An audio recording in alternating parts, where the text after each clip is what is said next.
बोलिए सतगुरु माता सुदीक्षा सविंदर हरदेव जी महाराज की जय। गुरु रूप प्यारे सासंगत जी प्यार से बोलिए धन निरंकार जी।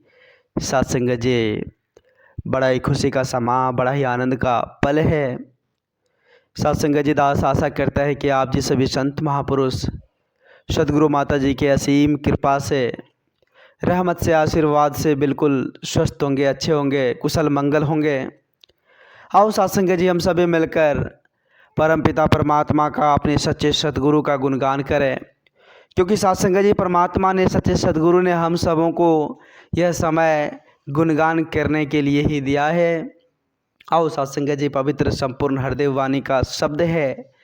बाबा जी ने बड़े सुंदर भाव से सत्संग जी कहे हैं कि जिस जन के हिस्से में साधो ज्ञान उजाला आया है, जिस जन के हिस्से में ज्ञान उजाला आ गया है, मानो सत्संग जी उसका जीवन जो है सत्संग जी आनंद से भर गया, उसके जीवन में बाहर आ गया है सत्संग जी। बाबा जी कहते हैं कि जिस जन के हिस्से में साधो ज्ञान उजाला आया है, ब्रह्म क्या है माया क्या है जान वही जन पाया है।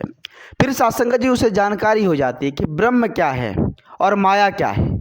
फिर सत्संग जी वो जब चलते इस संसार में तो सत्संग जी बड़ा ही सोच समझ कर चलते हैं, क्योंकि उसे जानकारी होती है कि ये क्या है, ये चंद पलों में ख़त्म होने वाली चीज़ है, ये सदा रहने वाली चीज़ है। सत्संग जी उन्हें समझ आ जाती है वो अलौकिक दिव्य दृष्टि पाने के बाद। आओ सत्संग जी हम समझने की कोशिश करें। सत्संग जी ज्ञान, यह जो ज्ञान है, यह ज्ञान सत्संग जी कोई साधारण नहीं है और ऐसे ही मिलने वाला भी नहीं है। जब तक सत्संग जी संतों का संग नहीं होगा, जब तक हमें सत्संग नहीं मिलेगी, तब तक यह ज्ञान हमें नहीं मिल पाएगा, ये समझ नहीं मिल पाएगा कि ब्रह्म क्या है और माया क्या है। क्योंकि सत्संग जी जब सत्संग में हम जाते हैं तो सत्संग जी ये जो आध्यात्मिकता है इनसे हम रूबरू होते हैं। सत्संग जी जब सत्संग में जाते हैं, संत महात्माओं के अमोलक वचन को श्रवण करते हैं, सुनते हैं, तो पता चलता है कि सत्संग जी ये रूहानियत, ये रूह जो है ये रूहानियत वाली बात समझ आती है सत्संग जी। आओ सत्संग जी परमात्मा जर्रे जर्रे में, संत महापुरुष सदा हम इंसानों को समझाते हैं, कण कण में विराजमान है, हर जगह विराजमान है, हमारे अंग संग है। लेकिन हम सत्संग जी जब तक जानते नहीं तब तक पता ही नहीं चलता, तब तक ऐसे ही हम भटकन में रहते हैं, हम भगवान को खोजते रहते हैं। तो संत महापुरुष सत्संग जी यहाँ समझाते हैं कि जिस प्रकार भाप में देखे होंगे सत्संग जी जल दिखाई नहीं देता है, कोहरा जब ठंड का मौसम होता है तो कोहरा लगता है, घना कोहरा, ओस देखे होंगे सत्संग जी कि उसमें जो है पानी नहीं दिखाई देता है, भाप है उसमें पानी नहीं दिखाई देता है, लेकिन सत्संग जी उसमें पानी है। ठीक उसी प्रकार से सत्संग जी परमात्मा है, संपूर्ण ब्रह्मांड में परिपूर्ण है सत्संग जी, हर जगह व्याप्त है, हर जगह कण कण में विराजमान है, हर चीज को चलाने वाले परमात्मा है। जरा विचार कीजिए सत्संग जी, सूरज में जो इतनी सारी तपिश है, रोशनी है, आखिर वो रोशनी भरने वाला कौन है? हम इंसान इस धराधाम पर है, लेकिन सत्संग जी हम इंसान को कितना जरूरत है उस रोशनी का तो उतना ही मिल रहा है। आखिर ये सिस्टम, ये सत्संग जी अरेंज करने वाले कौन है?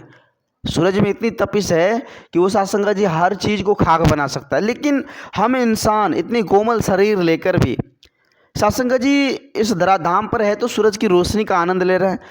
सत्संग जी भगवान को पता है कि इसको कितनी रोशनी की जरूरत है, उतना ही मिल रहा है।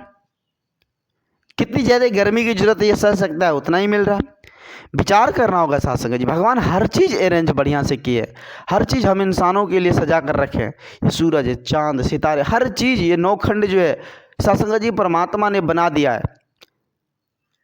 इसे सजा दिया है हम इंसानों को उपयोग के लिए। आज सत्संग जी हवा, इतनी सुंदर हवा, ये आखिर हवा भरने वाला कौन है, ये सांसें देने वाला कौन है? विचार करना होगा। इतनी सुंदर समझ बुद्धि विवेक देने वाला कौन है? विचार करना होगा सत्संग जी। परमात्मा और निर्गुण निरंकार दातार है सत्संग जी, जो कण कण में है, कहते हैं कि कन कन में है ज्योति तेरी, पात पात पर तेरा नाम, यत्र तत्र सर्वत्र दिशा में देख रहा हूँ तुझको राम। जब सत्संग जी सच्चे सतगुरु की असीम कृपा से ब्रह्म की प्राप्ति हो जाती है तो सारे सत्संग जी ब्रह्म जो है वो खत्म हो जाती है और अलौकिक दिव्य दृष्टि पाकर इस परम पिता परमात्मा को हम जान जाते, देख लेते हैं सत्संग जी। फिर सत्संग जी हर घट में राम नजर आता है, हर घट में राम, जहां देखे राम ही नजर आता है सत्संग जी। ये सत्संग जी सदगुरु की कृपा से ही संभव है, ऐसे नहीं, ऐसे मिलने वाली नहीं है। ये जो कहेंगे सत्संग जी ऐसे हमें मिल जाए, ये मिलने वाली नहीं है सत्संग जी। ये सतगुरु की असीम कृपा जब तक नहीं होगी, जब तक हम सच्चे सदगुरु के श्री चरणों में सत्संग जी नतमस्तक नहीं होंगे, तब तक सत्संग जी इसी तरह भी बेचैन, इसी तरह से भटकन, इसी तरह से सत्संग जी आना जाना लगा रहेगा हमारा। आओ सत्संग जी हम समझने की कोशिश करें, विचार करें, जितना जल्दी हो सके सत्संग जी समझ जाए, क्योंकि ये वक्त फिर बाद में मिलने वाला नहीं है। आज सत्संग जी देखा जाए तो सत्संग जी संसार में जितने भी जीव है, इसके दो मार्ग होते हैं। एक सत्संग जी विषय भोग होते हैं। इस विषय भोग सत्संग जी के तरफ जाने वाले जो लोग होते हैं, जाने वाले जो होते हैं, वो सत्संग जी विनाश की ओर जाते हैं। उससे गलती होती रहती है, उसे मुक्ति नहीं मिलती है सत्संग जी, क्योंकि उसके मन में हर तरह की कामना, हर तरह का सत्संग जी चाहत होता है। तो विषय भोग की तरफ जाने वाले सत्संग जी मुक्ति को कभी नहीं पा लेता, उसे मुक्ति मिलती नहीं। वो बार बार सत्संग जी आवागमन के चक्कर में फंसते रहते हैं। आओ सत्संग जी हम इसको त्याग करें, हम ये जो भटकने हैं इनसे निकलने की कोशिश करें।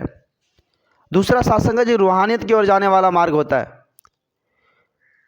सत्संग जी इस मार्ग पर जो चलते हैं वो मुक्ति को पाते हैं, उसे मुक्ति मिलता है सत्संग जी, वो आवागमन के चक्कर से छुटकारा पा लेते हैं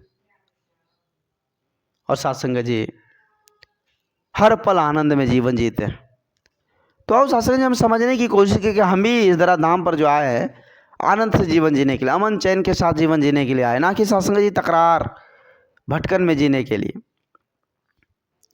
जब सत्संग जी संत महात्माओं का संग हो जाता है, जब सच्चे सदगुरु के श्री चरणों में हम नतमस्तक हो जाते हैं, तो सत्संग जी ये रूह जो है ना, ये सत्संग जी पूरी तरह से शांत हो जाता है, इसमें स्थिरता आ जाती है सत्संग जी, इसकी भटकने खत्म हो जाती, फिर इस रोशनी से रूबरू हो जाता है और आनंद को पा लेता है सत्संग जी। कहते हैं कि मेरी रूह भटक रही थी, मैंने मिल गया ठिकाना।